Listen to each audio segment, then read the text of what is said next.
A tiger in the zoo. ये poem high school के students के लिए है। इस पोइम में कवि नेस्ली नोरिस ने एक टाइगर के दो डिफरेंट प्लेसेस के बारे में बताया है। एक तो वो जब वो जू में अपने केज में होता है, और दूसरा जो उसका फॉरेस्ट में होता है, जो उसका नेचुरल इनहेबिटेट है। इसका सेंट्रल आइडिया मैंने दिया है ए tiger in the zoo, G.L. Norris। The poem A Tiger in the Zoo is composed by G.L. Norris. This poem contrasts a tiger in the zoo with the tiger in the forest। यानी एक तो जब जू में tiger होता है उसकी स्थिति कैसी होती है, और जब वो फॉरेस्ट में होता है तब उसकी स्थिति कैसी होती है। जो फॉरेस्ट है ये इसका नेचुरल इनहेबिटेंट है। The poem moves from zoo to forest and again back to zoo. पहले ये जू से शुरू होती है, फिर फॉरेस्ट में जाती है और फिर वापस जू में आ जाती है। The poem presents A pathetic picture of the tiger in the zoo and A dreadful and full of freedom picture in the forest. इस पोइम की ये सेंट्रल आइडिया दिया गया है, और इसके एडिशनल एक्सरसाइज में पैराग्राफ में से क्वेश्चन पिक करना है।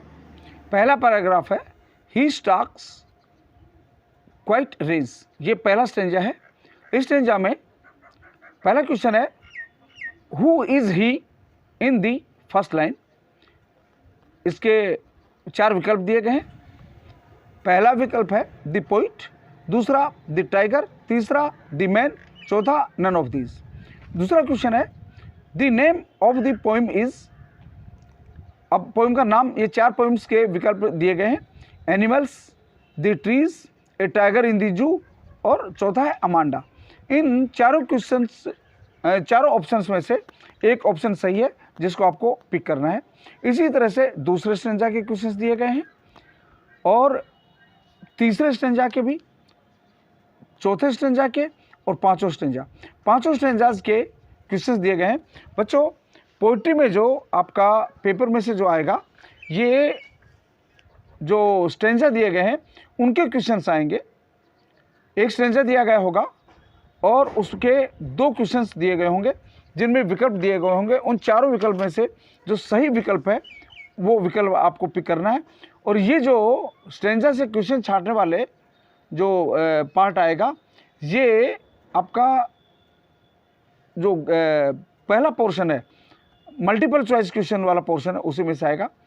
फिर एक पोइम का एक क्वेश्चन आएगा लॉन्ग, या फिर 4 लाइन की पोइम लिखनी आएगी। जो भी पोइम आई है आपके जो टेक्स्ट बुक में आई है पोइम्स, उन्हीं में से आपको कोई एक पोइम का की 4 लाइनें लिखनी है।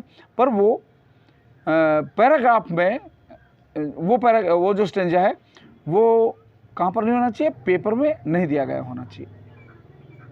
और इनके आंसर्स आपको कमेंट बॉक्स में भेजने हैं। ये जो 5 स्टेंजाज मैंने दिए हैं, इन 5 स्टेंजाज के आंसर्स आपको कमेंट बॉक्स में भेजना है। ध्यान दीजिए, पोइट्री में जो क्वेश्चंस आएंगे, एक तो आपको 4 लाइन की पोइम लिखनी आएगी, और एक सेंट्रल आइडिया लिखना आएगा, और एक स्टेंजा में से 2 क्वेश्चन पिक करना आएंगे। यही इतना ही आपके पोइट्री में से क्वेश्चंस आएंगे, इसलिए इनको तैयार कीजिए। और इस स्टेंजाज के जो क्वेश्चंस हैं वो आप मेरे पास कमेंट बॉक्स में भेजिएगा, और मेरे चैनल से जुड़े रहिए। ज़्यादा से ज़्यादा इस चैनल को आप अपने दोस्तों तक भेजिए, कमेंट कीजिए और वॉच कीजिए।